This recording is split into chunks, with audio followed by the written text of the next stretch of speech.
Okay राजा बेटा, आज के इस लेक्चर में हम बात करेंगे ह्यूमन रेस्पिरेटरी सिस्टम की। आपको पता है कि हमारा यूनिट वही चल रहा है, that is what is called the gases exchange. Gases exchange का मतलब ये होता है कि simple entry of oxygen and exit of the carbon dioxide, that is what is called the gases exchange. इसके अलावा प्लांट्स के केस में entry of carbon dioxide and exit of oxygen is also known as gases exchange. वो part body का जो कि exchange of gases करवा रहा होता है उसे हम रेस्पिरेटरी सरफेस कहते हैं। रेस्पिरेटरी सरफेस को स्टडी करने के लिए जो लिविंग ऑर्गेनिज्म है उनको हमने दो पार्ट्स में डिवाइड किया था। We have unicellular organisms, we have multicellular organisms. Unicellular organism कौन से होते हैं राजा बेटा? जिसके अंदर एक सेल मौजूद हो। यूनिसेलुलर के केस में क्योंकि एक ही सेल मौजूद है तो उसकी जनरल बॉडी सरफेस ही जो है वही रेस्पिरेटरी सरफेस का काम करेगा, यानी जो उसकी सेल मेम्ब्रेन है उसी के थ्रू एंट्री ऑफ ऑक्सीजन होगी और उसी के through exit of carbon dioxide होगी। तो यूनिसेलुलर के अंदर शुमार होता है बैक्टीरिया का, इस एल्गी का, प्रोटोजोन का और एक फंजा है that is what is called the yeast. ये यूनिसेलुलर है। यूनिसेलुलर के केस में जो उनका बॉडी का सरफेस है वही रेस्पिरेटरी सरफेस है। रेस्पिरेटरी सरफेस का मतलब जहां से एक्सचेंज ऑफ गैसेस हो रही हो। अच्छा, दूसरे होते हैं मल्टीसेलुलर ऑर्गेनिज्म। मल्टीसेलुलर का मतलब जिनमें बहुत सारे सेल्स मौजूद हो। जो मल्टीसेलुलर ऑर्गेनिजम्स है ना, इनके अंदर अलग अलग रेस्पिरेटरी सरफेस है। मल्टीसेलुलर ऑर्गेनिज्म तीन तरीके के होते हैं, there is fungi, there is plants, there is animals. Fungi के अंदर कौन सा रेस्पिरेटरी सरफेस था? फंजाई के अंदर याद है कुछ? कोई रेस्पिरेटरी सरफेस बताया था स्पेशल? Body surface. उसका बॉडी सरफेस ही जो है वही रेस्पिरेटरी सरफेस का काम करेगा। से फॉर एग्जांपल ये मशरूम की एग्जांपल लेते हैं हम फंजाई के केस में, ठीक है जी। ये जो मशरूम है इसका हर सेल टेकअप कर रहा होगा ऑक्सीजन और बॉडी से क्या रिमूव कर रहा होगा? Carbon dioxide. तो जब बॉडी के हर सेल से ऑक्सीजन अपटेक हो रही हो और कार्बन डाइऑक्साइड की एग्जिट हो रही हो तो जर्नल बॉडी, पूरे की पूरी बॉडी जो है वो रेस्पिरेटरी सरफेस की तरह काम करेगी। डेट्स हम कह देते हैं कि इसके अंदर कोई स्पेशल रेस्पिरेटरी सरफेस नहीं है, इसकी बॉडी का पूरा सरफेस ही रेस्पिरेटरी सरफेस का काम करता है। ये बात आ रही है समझ में? प्लांट्स के केस में प्लांट्स जो है उनके अंदर हमने अलग अलग रेस्पिरेटरी सरफेस पढ़े थे। प्लांट के अंदर जो लीफ है, लीफ के ऊपर टाइनी माइक्रोस्कोपिक पोर्स होते हैं। उन पोर्स को हम क्या कहते हैं? Stomata. These stomata allow the entry of oxygen and exit of carbon dioxide. Side by side इनमें से कार्बन डाइऑक्साइड भी ऐड हो सकता है और ऑक्सीजन रिमूव हो सकता है। प्लांट को कार्बन डाइऑक्साइड किस चीज के लिए चाहिए होता है? Carbon dioxide. ऑक्सीजन चाहिए होगा उनको रेस्पिरेशन के लिए। Carbon dioxide. Photosynthesis, as simple as that. Photosynthesis perform करने के लिए तो क्योंकि इस स्टोमाटा के थ्रू एंट्री ऑफ ऑक्सीजन हो रही है और कार्बन डाइऑक्साइड रिमूव हो रहा है, या फिर एंट्री ऑफ कार्बन डाइऑक्साइड हो रहा है और एग्जिट ऑफ ऑक्सीजन हो रही है, that's why stomata respiratory surface है। दूसरा स्ट्रक्चर मैंने बताया था जी, very good. Root hairs. Root जो है इनकी एक्सटेंशंस होती हैं हेयर लाइक, जिन्हें हम रूट हेयर्स कहते हैं। इनके थ्रू भी एक्सचेंज ऑफ गैसेस हो रहा होता है और जब रूट हेयर्स के थ्रू एक्सचेंज ऑफ गैसेस हो रही होगी तो वो भी रेस्पिरेटरी सरफेस है। जो बड़े प्लांट हैं जिनकी मोटी मोटी स्टेम है, मोटी स्टेम को क्या कहते हैं हम? ट्रंक। उस ट्रंक के अंदर छोटे छोटे गड़े मौजूद होते हैं, क्या कहते हैं उन गड़ों को? लेंटिकल्स। उन लेंटिकल्स के थ्रू भी एंट्री हो रही होगी, किसकी एंट्री किसकी हो रही होगी? ऑक्सीजन की या कार्बन डाइऑक्साइड की भी, और एग्जिट किसकी होगी? ऑक्सीजन की भी हो सकती है, कार्बन डाइऑक्साइड की भी हो सकती है। प्लांट को दोनों चाहिए, हमें क्या चाहिए? सिर्फ ऑक्सीजन। उसके बाद हमने जो है कि डिफरेंसेस देखे थे रेस्पिरेशन और फोटोसिंथेसिस के अंदर। मैंने बताया था रेस्पिरेशन एनाबॉलिक प्रोसेस है, यानी फोटोसिंथेसिस एनाबॉलिक प्रोसेस है, यानी छोटे मॉलिक्यूल मिलकर बड़ा मॉलिक्यूल ग्लूकोज बनाते हैं, ठीक है। उसके बाद ये जो रेस्पिरेशन है वो कैटाबॉलिक है, बड़े मॉलिक्यूल ब्रेक हो जाते हैं इनटू छोटे मॉलिक्यूल्स के अंदर, कट हो जाते हैं। फोटोसिंथेसिस के लिए एनर्जी रिक्वायर्ड होती है, रेस्पिरेशन में एनर्जी रिलीज होती है। फोटोसिंथेसिस कैरी आउट करवाने के लिए शर्त है या तो क्लोरोप्लास्ट या तो क्लोरोफिल होने चाहिए। रेस्पिरेशन के लिए ऐसी कोई शर्त नहीं है। फोटोसिंथेसिस जो डे टाइम पर होता है, रेस्पिरेशन ऑल टाइम पर हो रहा होता है।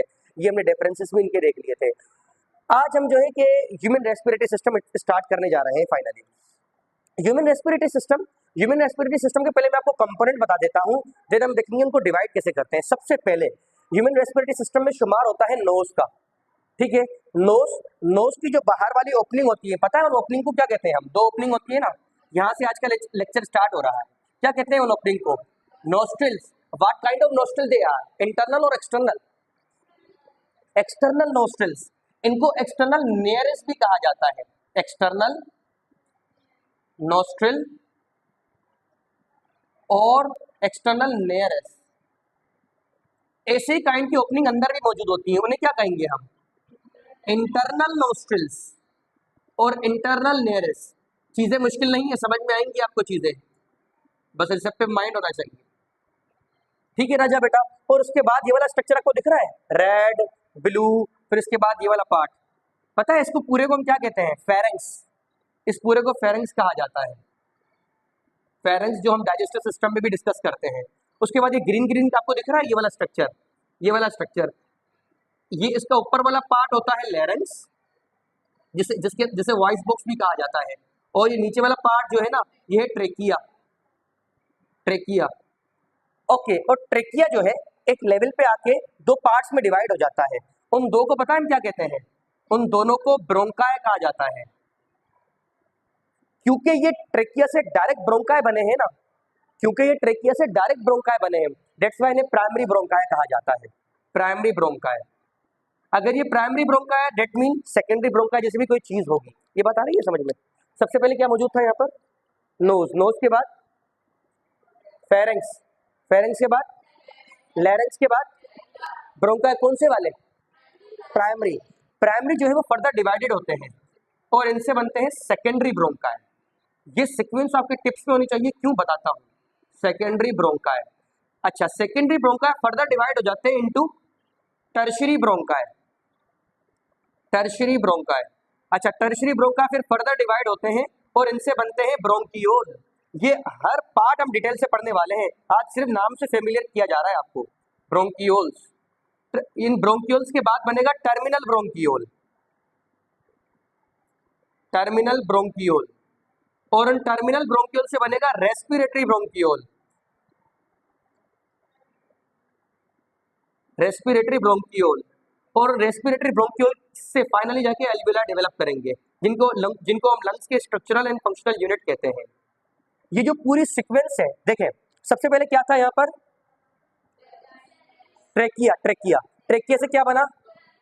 Primary bronchi. प्राइमरी ब्रोंकाई से क्या बना? उनसे क्या बना? Tertiary bronchi. टर्शियरी ब्रोंकाई से क्या बना? ब्रोंकियोल्स। ब्रोंकियोल से उनसे, और फाइनली ये जो पूरी सीक्वेंस है फ्रॉम ट्रेकिया टू एल्वियोलाई, ये जो पूरी सीक्वेंस है फ्रॉम ट्रेकिया टू एल्वियोलाई, इसे हम ट्रेकियो ब्रोंकियल ट्री कहते हैं। ट्रेकियो ब्रोंकियल ट्री लिख दें, ट्रेकियो ब्रोंकियल ट्री। ट्री की तरह अरेंजमेंट है ना, दैट्स व्हाई ब्रोंकियल। ये आपकी टिप्स पे होनी चाहिए, हमें डिस्कस कर रही है। ट्रेकियो ब्रोंकियल ट्री, ओके राजा बेटा। और finally there is no point in telling that कि हमारे पास लंग्स आ जाते हैं। पता है लंग्स की स्टडी को क्या कहते हैं? लंग्स की स्टडी को क्या कहा जाता है? जल्दी से बोलिएगा, जब मैं लिखूंगा तो आप बोलेंगे हमें मालूम है। पल्मोनोलॉजी, और जो लंग्स के स्पेशलिस्ट होते हैं उन्हें पल्मोनोलॉजिस्ट यार, ठीक है जी, ये याद रखना है आपको। ओके, लंग्स की स्टडी को पल्मोनोलॉजी और इनके स्पेशलिस्ट पल्मोनोलॉजिस्ट होते हैं। अब हम देखते हैं, ये तो पार्ट है रेस्पिरेटरी सिस्टम के, हर पार्ट को हमें डिटेल से डिस्कस करना है, सिर्फ नाम बताएं आपको। अच्छा जी, तो रेस्पिरेटरी सिस्टम को स्टडी करने का तरीका ये है कि हम उनको स्ट्रक्चर की बेस पर और फंक्शन की बेस पर डिवाइड कर देते हैं। राजा बेटा अब तक मैंने आपको सिर्फ पिछली क्लासेस का रिकैप दिया है और ह्यूमन रेस्पिरेटरी सिस्टम के कौन से कंपोनेंट है वो बताया है, ट्रेकियो ब्रोंकियल ट्री बताया है। यहाँ तक कोई सवाल? कोई सवाल नहीं है, आगे बढ़ सकते जी। हाँ रिपीट कर देते हैं बेटा एक बार। देखिए सबसे पहले हमारे रेस्पिरेटरी सिस्टम में शुमार होता है नोज का। नोज के बाद क्या आता है? फेरेंक्स। फेरेंक्स के बाद लैरेंक्स। लैरेंक्स के बाद ट्रेकिया के बाद देन टर्शियरी ब्रोंकाई, उसके बाद देन उसके बाद फाइनली। ये सीक्वेंस आपको खुद से ड्रॉ करके एक बार रिपीट करनी होगी, फिर आपके टिप्स पे आ जाएगी। ठीक है राजा बेटा, चले। मैंने कहा कि हमारे रेस्पिरेटरी सिस्टम को हम स्टडी के पर्पस के लिए दो पार्ट्स में डिवाइड कर देते हैं, स्ट्रक्चर की बेस पर और फंक्शन की बेस पर। स्ट्रक्चर की बेस पर हमारे पास दो पार्ट है रेस्पिरेटरी सिस्टम के, upper respiratory tract, lower respiratory tract. Upper respiratory tract के अंदर शुमार होता है सबसे पहले नोज का, नोज और फेरेंक्स, बस अपर रेस्पिरेटरी ट्रैक्ट, यानी जो नेक के अंदर नेक तक है, बस नोज और फेरेंक्स आते हैं अपर रेस्पिरेटरी ट्रैक्ट में। और उसके बाद जितने भी स्ट्रक्चर हैं लैरेंक्स टू एल्वियोलाई, लैरेंक्स टू एल्वियोलाई वो सारे के सारे लोअर रेस्पिरेटरी ट्रैक्ट में आते हैं। कौन कौन से बताइएगा? लैरेंक्स, ट्रेकिया, इनको हम ब्रोंकिया बोल देते हैं जर्नली। चले आगे चलिए, पूरों को नहीं, उनको सबको हमने ब्रोंकाई बोल दिया, देन फाइनली अल्वेलाई, जनरलाइज कर देते हैं राजा बेटा। ठीक है, देखें मैंने कहा कि हम स्ट्रक्चर की बेस पर रेस्पिरेटरी सिस्टम को दो पार्ट्स में डिवाइड कर देते हैं, एक तो ऊपर वाला रेस्पिरेटरी सिस्टम और नीचे वाला।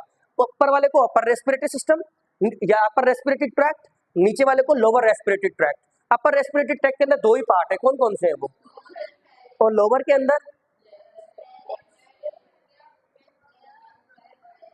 ये स्ट्रक्चर की बेस पर है कि कौन से ऊपर लोकेटेड है कौन से नीचे। फंक्शन की बेस पर देखते हैं। देखें फंक्शन की बेस पर दो पार्ट्स हैं, there is conducting zone, there is respiratory zone. Conducting zone का मतलब क्या है ये समझते हैं पहले। देखें एयर है ना, एयर जैसे ही नोज से इन होगी तो एयर के अंदर बहुत सारी तब्दीलियां आएंगी। यहाँ पर मौजूद होते हैं हेयर सेल, अभी हम देखेंगे, जो एयर के अंदर मौजूद डस्ट पार्टिकल को ट्रैप कर लेंगे। ठीक है, और ये स्ट्रक्चर आपको दिख रहा है, ये वाला जो हाउस तक जा रहा है। ठीक है, ये सेल्स होते हैं, स्पेशलाइज्ड सेल्स। ये क्या करेंगे, हाँ ब्रेन तक इंफॉर्मेशन जाएगी। ये स्पेशलाइज्ड सेल होते हैं जो कि एयर को वार्म कर देंगे। ठीक है जी, और यहाँ पर एयर मॉइस्ट भी हो जाएगी, एयर फिल्टर हो जाएगी। पहली बात तो डस्ट पार्टिकल वगैरह रिमूव हो जाएंगे, कैसे डिटेल से देखते हैं। ठीक है जी, एयर मॉइस्ट हो जाएगी, एयर वार्म हो जाएगी, तीन काम ये होंगे। उसके बाद एयर यहाँ से जाएगी तो कुछ डस्ट पार्टिकल बैक्टीरिया अगर यहाँ से ट्रैप होने में बच गए हों तो वो बैक्टीरिया वगैरह यहाँ पर पकड़े जाएंगे with in the pharynx. Pharynx के बाद एयर लेरेंक्स में जाएगी, अगेन कोई डस्ट पार्टिकल बैक्टीरिया बच गया है तो वहां पर जो है कि वो फिल्टर होगा, एयर थोड़ी मॉइस्ट होगी, यानी वाटर वेपर उसमें ऐड की जाएंगे। जी हाँ, मॉइस्ट की जाती है एयर। मैंने कल बताया था रेस्पिरेटरी सरफेस की प्रॉपर्टीज है कि वो मॉइस्ट होगा। ठीक है राजा बेटा, तो एयर भी मॉइस्ट होगी। उसके अलावा ये ट्रेकिया दिख रहा है आपको, ट्रेकिया, इस ट्रेकिया के अंदर आगे हम चल के डिस्कस करेंगे। इसके अंदर हेयर लाइक सेल्स मौजूद होते हैं, hair like cells, hair like part structures, बल्कि जिन्हें हम सीलिया कहते हैं। सीलिया का काम ये है कि ये अपवर्ड बीट कर रहे होते हैं, अपवर्ड मूव कर रहे होते हैं इस तरीके से। अगर एयर आ रही है और उसके अंदर कोई डस्ट पार्टिकल वगैरह है तो ये सीलिया उसको बॉडी से रिमूव करवा देते हैं। फिर भी ये सीलिया हेयर लाइक स्ट्रक्चर्स होते हैं। ठीक है, तो इसे रिपीट करता हूँ, एयर जो यहाँ से आएगी, एयर क्या क्या हो जाएगी, सबसे पहले तो फिल्टर, उसके अलावा वार्म और मॉइस्ट।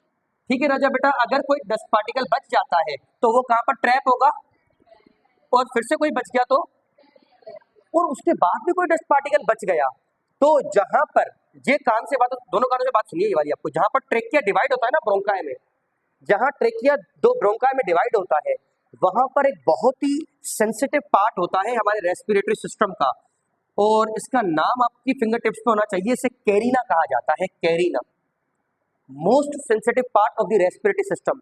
कोई भी डस्ट पार्टिकल यहाँ पर पहुंचा तो इतना स्पीड से कफ रिफ्लेक्स इनिशिएट होगा। कफ रिफ्लेक्स समझते हैं आप, खांसी के लिए कफ रिफ्लेक्स जो है वो इनिशिएट होगा कि जो डस्ट पार्टिकल है हमें इतनी स्पीड से खांसी होगी कि वो यहाँ से बॉडी से बाहर आ जाएगा। जी हाँ जी, कैरिना, कैरिना CARINA, कैरिना। ये जहां पर ट्रेकिया जस्ट डिवाइड करता है ना ब्रोंकाई के अंदर, कोन लाइक स्ट्रक्चर जहां डेवलप करता है, that is what is called the carina. यहाँ के सेल बड़े बड़े सेंसिटिव होते हैं, स्मोकिंग करने की वजह से ये सीलिया के साथ ये कैरिना भी हाइपर सेंसिटिव हो जाता है। छोटे मोटे डस्ट पार्टिकल का इस पर कोई इफेक्ट नहीं पड़ता, और वो डस्ट पार्टिकल जो कि पहले फिल्टर हो जाया करते थे वो डायरेक्टली एक्सेस कर लेते हैं हमारे लंग्स को। आ रही है बात समझ में। ये मैंने जो आपको बताया है जिसमें एयर वार्म हुई, फिल्टर हुई और मॉइस्ट हुई, फिर से बोलता हूँ, वो पार्ट जो एयर को वार्म, फिल्टर और मॉइस्ट करने में लगे हुए थे, इसे हम कंडक्टिंग जोन कहते हैं, इन्हें कंडक्टिंग जोन कहा जाता है। तो कंडक्टिंग जोन में शुमार किसका किसका होगा, नोज का और फेरेंक्स का और ट्रेकिया, वेरी गुड राजा बेटा, larynx and trachea and finally carina. कुछ पार्ट ब्रोंकाई के भी होते हैं। अच्छा, दूसरा पार्ट है रेस्पिरेटरी जोन। रेस्पिरेटरी जोन वो एक्चुअल जगह है जहां पर एक्सचेंज ऑफ गैसेस होगी, जहां पर एक्चुअल गैसेस एक्सचेंज होगी, ऑक्सीजन ब्लड में जाएगी और ब्लड की कार्बन डाइऑक्साइड जो है वो बॉडी में आएगी, लंग्स के अंदर आएगी। एक्चुअल जो वो जगह है जहां पर ऑक्सीजन ब्लड के अंदर और ब्लड की कार्बन डाइऑक्साइड लंग्स के अंदर, उसे रेस्पिरेटरी जोन कहा जाता है। इसमें दो ही पार्ट आपको याद रखने हैं, एक तो है ये रेस्पिरेटरी ब्रोंकियोल और दूसरे अल्वियोलाई, बस रेस्पिरेटरी ब्रोंकियोल, ब्रोंकियोल्स और अल्वियोलाई। ओके राजा बेटा, एक बार रिकैप लेते हैं। सबसे पहले मैंने आपको बताया कि ह्यूमन रेस्पिरेटरी सिस्टम को सेक ऑफ स्टडी के लिए हम दो पार्ट्स में डिवाइड करते हैं। सबसे पहले on the basis of structure और उसके बाद on the basis of function. Structure की बेस पर कौन कौन से पार्ट थे?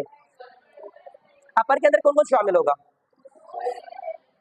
आ रही है बातें समझ में? और लोअर के अंदर? मुश्किल तो नहीं लग रही कोई चीजें?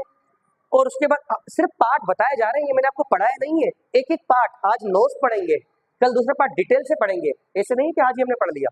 उसके अलावा फंक्शन की बेस पर हमारे पास दो पार्ट्स होते हैं, कौन कौन से? कंडक्टिंग जोन का काम क्या था? एयर को, वेरी गुड। और इसमें कौन कौन शामिल है?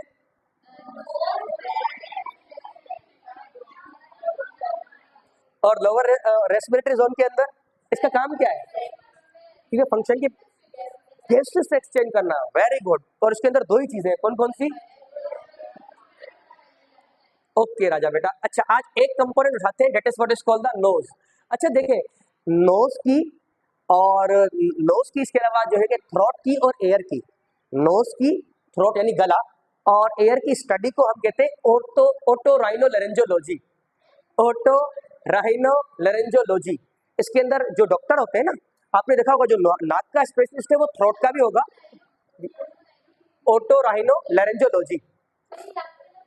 नहीं, आपकी सिर्फ रेफरेंस के लिए जो याद रखना चाहे, ओटोराइनोलैरिंजियोलॉजी। एक बार में तो याद नहीं होगा, ये तो मैं कह सकता हूँ, लिखना पड़ेगा आपको दो बार।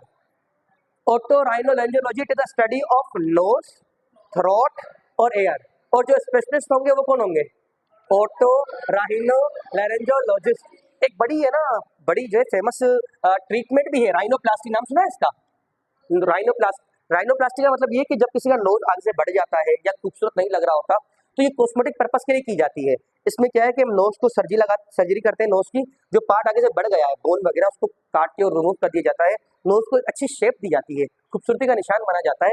राइनोप्लास्टी बहुत कॉमन है। पहले तो इसका इस्तेमाल इस वजह से किया जाता था कि अगर कोई एक्सीडेंट हो गया, खुदा न खास्ता नोज की कोई बोन टूट गई है, तो राइनोप्लास्टी की जाती थी। लेकिन आजकल तो कॉमन हो गई, ये की जाती है। इतनी ज़्यादा कॉस्ट इफेक्टिव भी नहीं, इतनी ज़्यादा जो एक्सपेंसिव भी नहीं है, आसानी से हो जाती है, ज़्यादा पेन भी नहीं होता, विद इन 15 डेज बंदा ठीक भी हो जाता है। राइनोप्लास्टी देखिए, जी हाँ बेटा, नोज की shape. Very good, very good, आपको मुझसे अच्छा पता है। चलिए जी, जी हाँ बेटा, मैंने कहा ना, पहले इसको हम ज़्यादा सर्जिकल पर्पस के लिए यूज़ करते थे, अगर बोन टूट गई है या कोई दूसरा पर्पस है। नाउ कॉमन हो गया है ये राइनोप्लास्टी। ठीक है राजा बेटा, आ रही है बात समझ में? ओटोराइनोलैरिंजियोलॉजी क्लियर है और राइनोप्लास्टी भी क्लियर है। चलें जी। अच्छा, नोज की डेफिनेशन क्या है? नोज की पहली बात डेफिनेशन तो यही कि एंट्रेंस पॉइंट, रेस्पिरेटरी सिस्टम का जो एंट्रेंस पॉइंट है, गेट है, जो जहाँ से एयर इन हो रही है, जहाँ से रेस्पिरेटरी सिस्टम स्टार्ट हो रहा है, वो नोज है। ओके राजा बेटा, नोज के बारे में आपको स्पेशल बातें ही बताऊंगा। सबसे पहले अगर नोज की स्किन हम हटाएंगे, नोज के अंदर अलग अलग पार्ट है। नोज को मेंटेन करने के लिए, नोज की इंटीग्रिटी को मेंटेन करने के लिए there is bone, there is cartilage. 3-4 bone होती है, 3-4 कार्टिलेज। नोज की जो इंटीग्रिटी है, नोज का जो स्ट्रक्चर है, उसको मेंटेन रखने के लिए एक तो बोन होती है और दूसरा कार्टिलेज होते हैं इसके अंदर। आपको वो पूरा याद नहीं रखना, आपको याद रखना है नोज का जो फ्रेमवर्क है ना, नोज की जो शेप मिली हुई है ना, वो बोन और कार्टिलेज की वजह से। कौन सी वो बोन्स है, वो आगे हम सपोर्ट एंड मूवमेंट के साथ डिस्कस करेंगे डिटेल से। और कार्टिलेज तो 8 कार्टिलेज होते हैं, वो हम डिस्कस नहीं करेंगे इतना डिटेल से। अच्छा जी, नोज के 3 पार्ट है। सबसे पहले ये जो इनिशियल पार्ट आपको दिख रहा है ना, ये वाला, ठीक है, इसे हम वेस्टिबुलर जोन कहते हैं। और ये वाला जो पार्ट है, ये ओल्फैक्टरी जोन। देखें यहाँ पे हमने इस इंसान को ऐसे कट किया हुआ है, ओल्फैक्टरी जोन, जी हाँ। और लास्ट में होती है रेस्पिरेटरी जोन। ठीक है जी, सबसे पहले वेस्टिबुलर जोन, उसके अलावा ओल्फैक्टरी जोन और तीसरी रेस्पिरेटरी जोन। एक एक पार्ट का काम देखते हैं। ये जो वेस्टिबुलर जोन है, यहाँ पर होते हैं हेयर्स, हेयर। इन हेयर का काम ये है कि जो एयर आ रही है, अगर उसके अंदर डस्ट पार्टिकल, बैक्टीरिया वगैरह है, तो उनको ट्रैप कर लेना, एयर को फिल्टर कर देना। उसके बाद ये ओल्फैक्टरी जोन, ये बड़ी इंपॉर्टेंट जोन होती है। जो सेंस ऑफ स्मेल हमें मिलता है ना, वो इसी की वजह से मिलता है। इस पर बाद में आते हैं। रेस्पिरेटरी जोन, रेस्पिरेटरी जोन ये रिचली सप्लाइड होती है ब्लड से। यहाँ पर ब्लड कैपिलरीज बहुत ज्यादा सप्लाई होता है, यहाँ पर ब्लड वेसल्स होती है बहुत ज्यादा। इस जोन के अंदर बहुत ज्यादा ब्लड सप्लाई होता है। जहां जैसे ही एयर यहाँ से मूव करेगी, तो ब्लड की मौजूदगी की वजह से एयर वार्म हो जाएगी।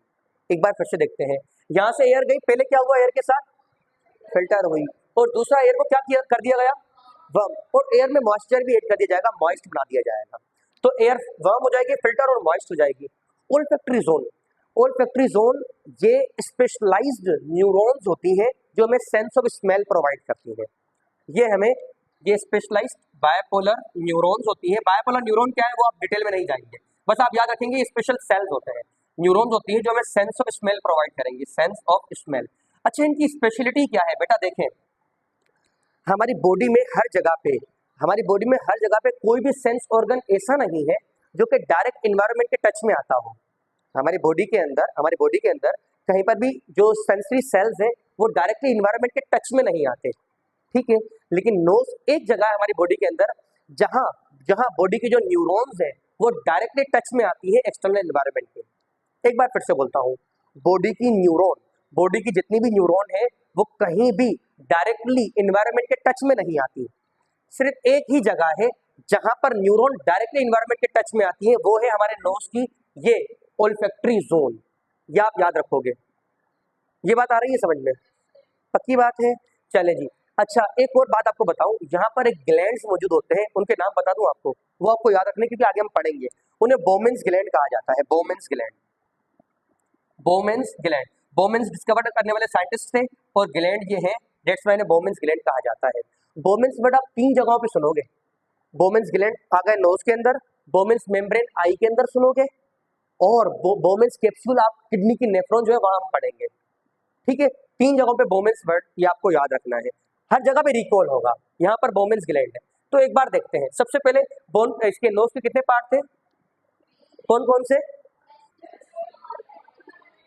वेस्टिबुलर का काम क्या था, वेस्टिबुलर का काम क्या था, वेरी गुड। ओल्फैक्टरी का काम क्या है, बस इतना भी याद रखोगे चलेगा राजा बेटा। रेस्पिरेटरी जोन का मतलब, जोन का काम क्या था, जहां पर एयर मॉइस्ट हो और जो है कि वार्म हो जाए। ओके राजा बेटा। अच्छा, इसके बाद जो है ये नोज के फंक्शन है, दूसरे पार्ट जो है वो दूसरे लेक्चर्स में डिस्कस करेंगे। कोई सवाल कोई बात आपको पूछनी है तो आप जरूर पूछ सकते हो। नीचे नोज का वही काम लिखा हुआ है, sense of smell, make air warm moist and filter. ये वाले जो है ना, ये किस तरीके से इंफॉर्मेशन जहाँ जाती है, ये अगर आप कहेंगे तो मैं आपको पढ़ाऊंगा सेंस ऑफ स्मेल, अदरवाइज नहीं। अगर आप कहेंगे तो कल जो है वो फिर से ये सेंस ऑफ स्मेल आपको अच्छे से पढ़ा दिया जाएगा कि कैसे एयर के अंदर जो पार्टिकल्स मौजूद है, केमिकल्स, उनकी इंफॉर्मेशन कैसे जाती है ब्रेन के पास, हल्के फुल्के तरीके से बताई जाएगी आपको, ठीक है राजा बेटा। बोमेन्स ग्लैंड, बेटा ये बोमेन्स ग्लैंड ओल्फैक्टरी जोन के अंदर मौजूद है, इनकी बात हम कल कर रहे हैं। जहां तक कोई सवाल कोई बात, ठीक है। तो आज हमने पढ़ाई क्या है, सिर्फ हमने रेस्पिरेटरी सिस्टम को स्टार्ट किया है और हमने जो है कि इसको स्ट्रक्चर की बेस पर, फंक्शन की बेस पर डिवाइड किया है, ठीक है। 1-2 टेक्निक्स का नाम बताया है आपको, और नोज को हमने थोड़ा सा देख लिया, ठीक है। कोई सवाल कोई बात पूछनी है बेटा, कोई सवाल नहीं है। गैसेस एक्सचेंज और ब्रीथिंग सेम है, लेकिन ब्रीथिंग और रेस्पिरेशन में फर्क है। जी हाँ, देखें राजा बेटा, ये जो एयर अंदर आएगी ना, एयर अंदर आएगी, एयर की जो ऑक्सीजन है वो चली जाएगी हमारे ब्लड के अंदर। ब्लड इस ऑक्सीजन को कहाँ लेके जाएगा, सेल्स के पास। सेल्स के अंदर ऑक्सीजन की मुलाकात किससे होगी, नो, ग्लूकोज से, C6H12O6, और ये क्या देंगे हमें, और वाटर और ATP। अब देखिए ATP तो हमारे काम का है, वाटर भी हमारे काम का है। काम का क्या नहीं है, कार्बन डाइऑक्साइड। ये कार्बन डाइऑक्साइड जो है वो आपसी ब्लड के थ्रू आएगा लंग्स के पास, और यहाँ से कार्बन डाइऑक्साइड रिमूव हो जाएगा। सिंपल, एंट्री ऑफ ऑक्सीजन और exit of carbon dioxide, entry of oxygen, exit of carbon dioxide, इसे हम ब्रीदिंग कहते हैं, और यही गैसेस एक्सचेंज है। लेकिन ऑक्सीजन आए, ब्लड के थ्रू सेल्स तक जाए, ग्लूकोज से मिले, carbon dioxide, water, ATP produce करे, that is what is called the respiration. तो रेस्पिरेशन बड़ा है, ब्रीदिंग छोटा है। अच्छा, आपको पता है ब्रीदिंग का एक और नाम भी है, क्या कहते हैं ब्रीदिंग को, ventilation. Good student should know, every student know that gases exchange is known as breathing, but only good student know that breathing is also known as ventilation. इसे वेंटिलेशन भी कहा जाता है, ब्रीदिंग और वेंटिलेशन। इनकी बात कल फिर से हम डिटेल से कर लेंगे। कोई सवाल कोई बात और बेटा, कोई सवाल नहीं है, ओके।